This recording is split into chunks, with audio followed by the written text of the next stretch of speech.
De la télé Futur Média, c'est parti pour le sommaire de cette édition avec la réponse du maire de Thiès suite à la sortie du ministre de l'Enseignement supérieur, Babacar Diop, soutient qu'il mobilisera tous les moyens légaux pour la préservation du patrimoine de la mairie à propos du foncier à l'université Iba Der Thiam.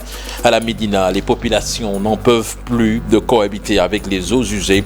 Elles demandent aux autorités de procéder à la réparation du réseau dans les plus brefs délais. À Sédhiou, une vingtaine d'agents du fonds d'entretien routier autonome de Dianaba licenciés par le maire. Ils envisagent de marcher avant de saisir la justice dans les prochains jours. Et puis en sport, les Lionceaux U20 à 90 minutes d'une qualification à la CAN U20. Les Paulins de Malik Dav vont affronter dans quelques instants la Mauritanie en demi-finale du tournoi UFOA. Cela se passe à Nouakchott. Voilà le sommaire de ce 20h. Tout de suite, le développement.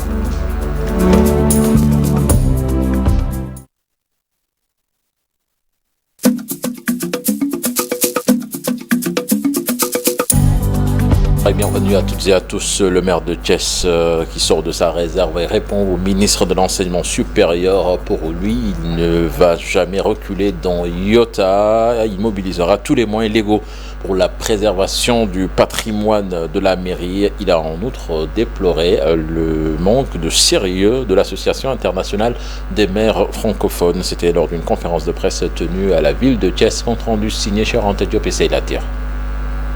Différents qui opposent la mairie-ville de Thiès à l'université Iba Der Thiam de Thiès, Dr Babacar Diop campe sur sa position. Pour lui, personne ne le fera reculer. Je vous réaffirme, parce que j'ai prêté serment, mon engagement sans faille jusqu'au bout de protéger le patrimoine de la ville de Thiès. Sur la rencontre tenue à Abidjan lors de l'Assemblée générale de l'Association internationale des maires francophones, Dr Babacar Diop a saisi l'occasion pour souligner les maux qui gangrènent cette association. Ce que j'ai vu à Abidjan montre l'asservissement des villes africaines. Les travaux ne se sont pas déroulés de manière démocratique. Cette association est à la solde de Paris. C'est un machin pour la visibilité de Paris, sous prétexte que Paris apporte la plus grande contribution.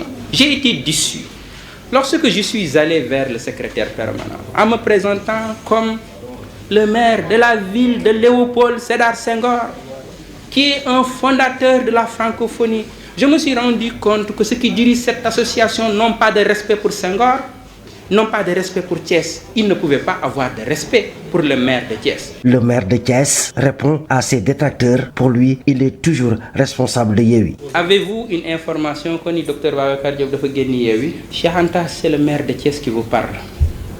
Le maire de Thiès n'appartient à aucun parti. Je ne connais pas la fuite. À la fois objet et sujet, Dr Babacar Diop s'est offert au public comme élément de réflexion de son anglais aux États-Unis. My name is Dr Babacar Diop. C'est rien. Moi, je suis un leader. Afrique la yóbbuwoon. Sénégal la yóbbuwoon. Thiès la yóbbuwoon. Bëgg leen a convaincre ci Sénégal, bëgg leen a convaincre ci Thiès. Et je l'ai réussi et c'est le plus important. Le secteur privé national étale ses inquiétudes face aux différentes crises que traverse le monde et annonce que les entreprises ne peuvent plus contenir les impacts de ces crises. Face à la presse, le patronat invite l'État et la 14e législature qui sera installée, selon dit, à soutenir le secteur privé national afin de permettre aux entreprises nationales de mieux prospérer. Écoutons à ce propos le président du Conseil national du patronat, Baïdi Agne, interrogé par Alassane Ba et Youssou Baro. Si le prochain agenda est dans 18 mois conformément au calendrier républicain, nous soulignons aussi que l'agenda économique, les préoccupations des entreprises et les priorités sociales sont au quotidien. Alors, dans un tel contexte, notre voix exalte.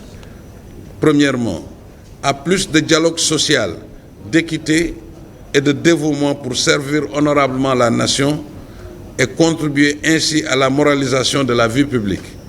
Deuxièmement, au dialogue public-privé, partageant les mêmes valeurs sur les mêmes questions de grande importance républicaine, comme la souveraineté économique dans les concessions et les secteurs stratégiques porteurs de croissance.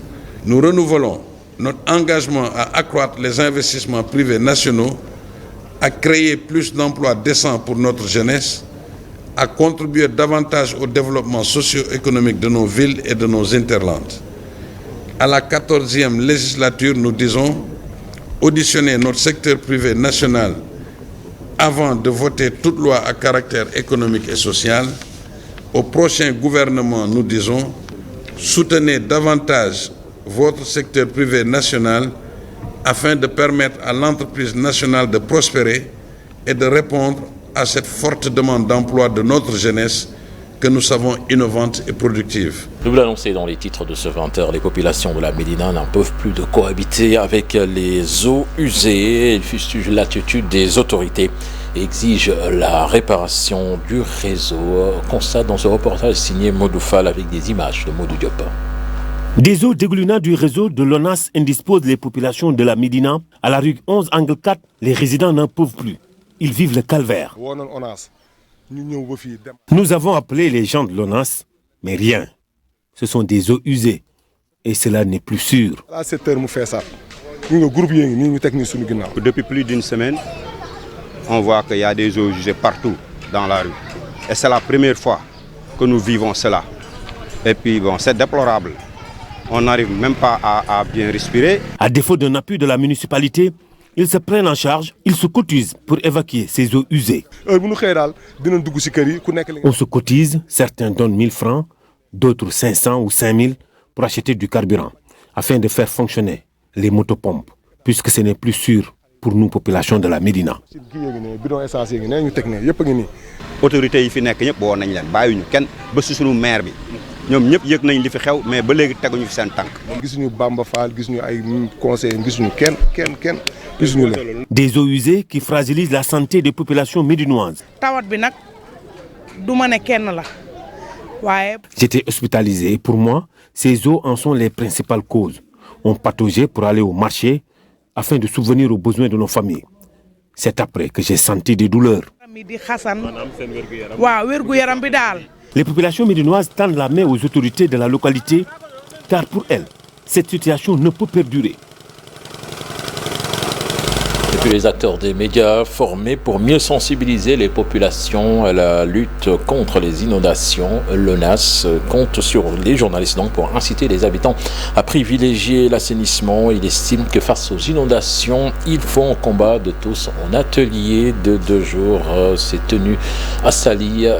Je propose là-dessus de suivre donc cette correspondance signée Abdourahmane Diallo avec des images de Mamadou Gueye.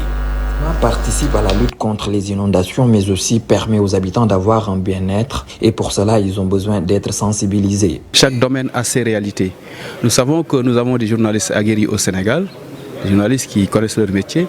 Mais quand il s'agit de domaines pointus comme l'assainissement, où on parle des mécaniques des fluides, et où on parle de loi de la thermodynamique et tout ça, il est important que les gens qui écrivent des articles, la presse qui travaille là-dedans, qu'ils soient au moins mis à niveau sur les terminologies qui doivent être utilisées, qu'on puisse s'entendre sur ça, les politiques menées, les stratégies qui sont conçues, en même temps que les projets ou programmes qui sont mis en œuvre dans le cadre de ce sous-secteur de l'assainissement. En cette période d'hivernage, les hommes des médias ne restent pas une seule journée sans évoquer la question des inondations, mais aussi de l'assainissement. Donc cette formation vient à son heure. C'est une question de tous les jours, également avec les enjeux, surtout avec le dérèglement climatique qui est là et qui impose également à beaucoup de pays à travailler sur l'assainissement. Nous, en tant que journalistes spécialisés sur ces questions, nous devons être très bien formés pour quand même maîtriser également et travailler également sur les ODD parce que c'est important,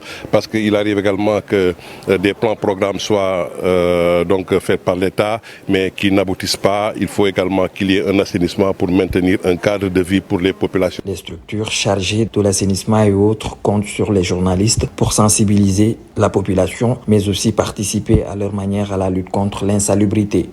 Le gouvernement semble incapable de prendre en charge les questions des inondations dans la banlieue. C'est du moins la déclaration, l'avis plutôt de Malick Gakou, le leader du nouveau parti, a visité quelques zones touchées par des eaux. Je vous propose de l'écouter au micro d'Abdoulaye Anne. Nous sommes vraiment désolés et peinés quand nous voyons la désolation avec laquelle les populations vivent la question des inondations.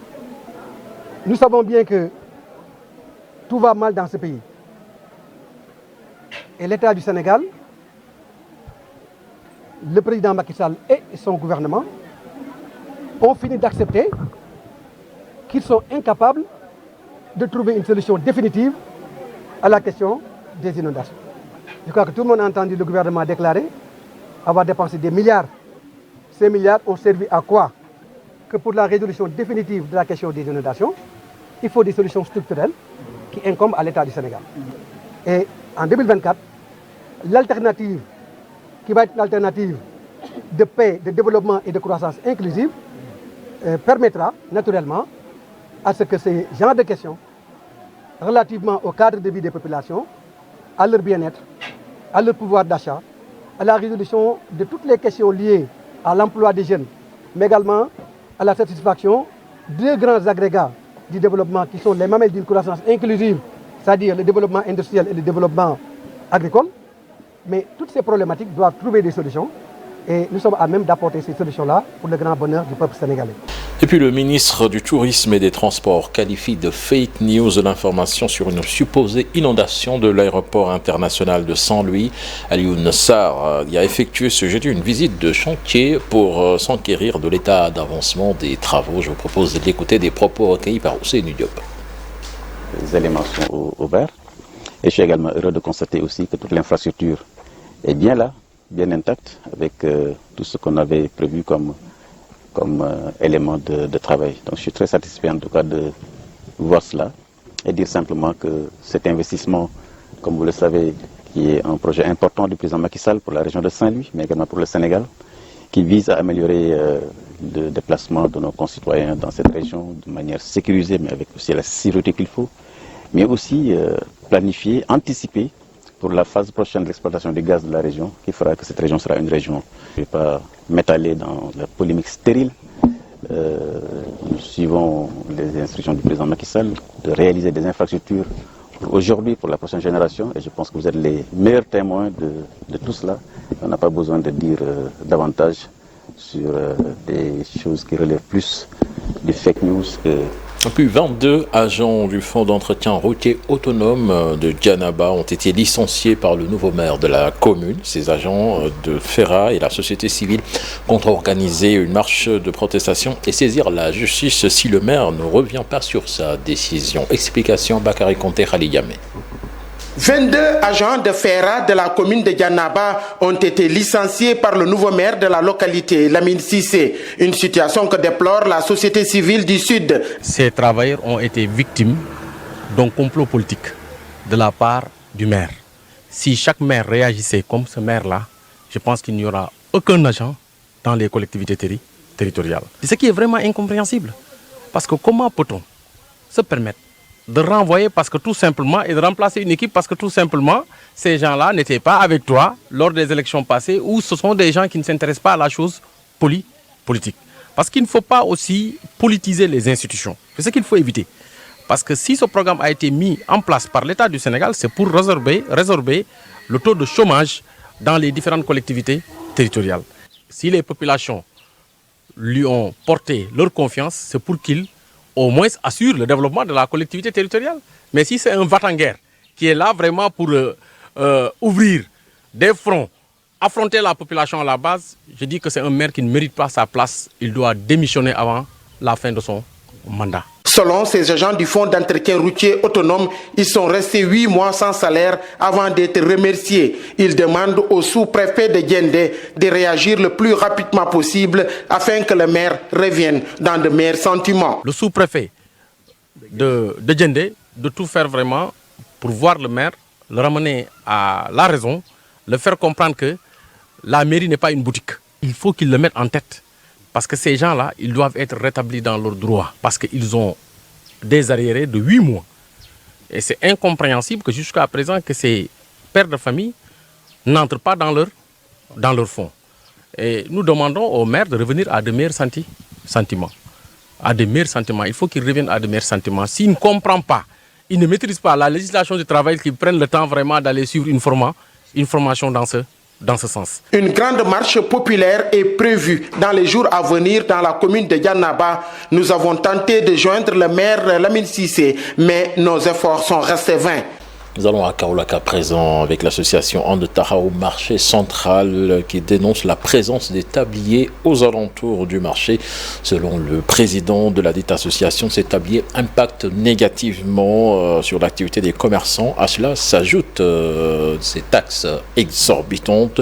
Ces commerçants invitent les autorités à se prononcer sur leurs difficultés. Bassir Osek, le secrétaire général, en parle au micro de Fali Gueye. Mais tout le monde sait qu'aujourd'hui, devant les barrières et derrière les barrières, il y en a des tabliers, des marchands tabliers qui occupent la rez-de-chaussée. Donc nous demandons à l'équipe municipale de prendre l'équipe de la police municipale, engager des gens comme il l'avait promis, pour que tout le monde respecte la décision du maire. La voie publique, c'est la voie publique. Ce n'est pas pour les tabliers, ni pour les commerçants, ni pour aucun. Après curage de caniveau, situé à l'intérieur du marché, il faut remettre les dalles et remplacer celles qui sont endommagées. La majorité des dalles sont à ciel ouvert. Troisième porte du marché central de Kaolack. La construction de bâtiments avait été entamée et la DSCOS avait exigé son arrêt au plus vite. Il faut maintenant raser les fondements qui continuent de bloquer la circulation des personnes. La nouvelle taxe sur la publicité, qui n'a jamais été fait l'objet de la discussion et ne peut en aucune façon nous être imposée. Il devait convaincre les commerçants à parler avec nous. S'il y a quelqu'un qui veut continuer avec des panneaux publicitaires ou des écritures, qu'il paye la somme. Mais celui qui n'a pas les moyens et qui accepte d'effacer les écritures ou de retirer les panneaux publicitaires, on lui laisse ce soir de retirer les panneaux et d'effacer ces écritures. Mais on ne peut pas imposer des gens de payer des sommes de 50 000, 60 000 ou 100 000 francs. Les populations de Nguel, Tokorak et Daro, dans la commune de Ngoé, dans le département de Bambey, ont marché pour décrier les mauvaises conditions de vie et de leur localité, dans leur localité plus précisément. Elles n'ont pas d'électricité, encore moins de structures sanitaires. La seule piste qui mène dans ce village est dans un état catastrophique. Babacar Diouf Ndongonyaï. Ils habitent les villages de Nguel, Darou et Tokorak. Ils ont le même problème. Leurs localités n'ont jusque-là pas été électrifiées. Ils s'en désolent. Blaise Sen, leur porte-parole. Le PUDC du président de la République a couvert dans son programme des villages de la commune d'Ongoï, dont celui de Ndimb. Mais à notre grande surprise, nous avons vu et constaté que les hameaux d'Engel, Darou, Tokngol et Djouroran, dans les 10 villages, sont laissés en rade alors qu'ils sont concernés par le programme. Un problème dont la solution est à portée de main. Les fils haute tension ne sont pas loin de ces 3 villages. Le paradoxe que nous avons constaté, les hameaux se situent dans une zone qui est non seulement traversée par les fils à haute tension, mais aussi localisée à la périphérie du rayon de l'électricité qui s'est étendu jusqu'au lycée de Ngaskop. Ce n'est pas le seul handicap de ces habitants de l'arrondissement de Ngoï. Sur le côté sanitaire, et que dans nos 3 hameaux, on n'a pas un poste de santé. Les routes, nous, on a un problème. Parce que pour rejoindre Bambey, on a des difficultés. Parce qu'il y a de l'eau partout. Donc d'autres voitures ou d'autres motos contournent par Ngoï pour rejoindre le département de Bambey. Ces habitants de ces villages de Tokorak, Nguel et Darou, dans le département de Bambey, rouges de colère, exigent la satisfaction de ces problèmes. Culture à présent, 640 millions de francs CFA consentis par le conseil municipal de la ville de Dakar pour soutenir la culture et le tourisme. Il s'agit d'un financement du fonds d'appui de la mairie de Dakar aux acteurs culturels et touristiques.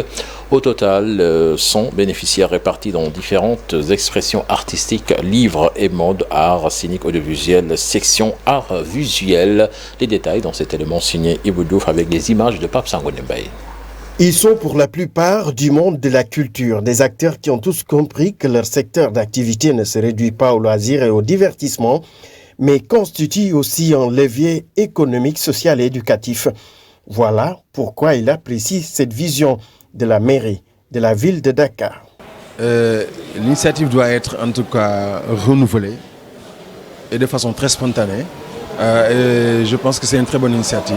La culture a besoin de soutien, la culture a besoin d'accompagnement Et je pense que si tous les mairies, les communes faisaient comme cela, je pense que si ça qu'on donnait un petit peu de ce qu'il a, ça peut faire avancer la culture. Je pense qu'aujourd'hui, le jeune créateur sur le plan cinématographique, peut-être n'a pas les moyens, même les b.a.-ba des outils pour pouvoir vraiment faire cela. Peut-être celui qui est dans les arts visuels, celui qui est dans les arts décoratifs, celui qui est dans la musique, entre autres, devrait être en mesure de pouvoir vraiment se doter les moyens pour pouvoir travailler et vraiment nous donner de belles prestations. L'idée est de rapprocher les services culturels de la ville avec les populations, cela à travers 100 projets financés pour une enveloppe de 640 millions de francs CFA. Dans le cadre du soutien institutionnel de la ville de Dakar, sont non remboursables, mais exigent des bénéficiaires une bonne exécution des projets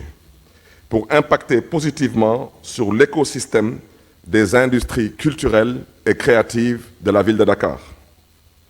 Je voudrais mettre l'accent un peu sur le fonds d'appui aux initiatives culturelles privées de la ville de Dakar.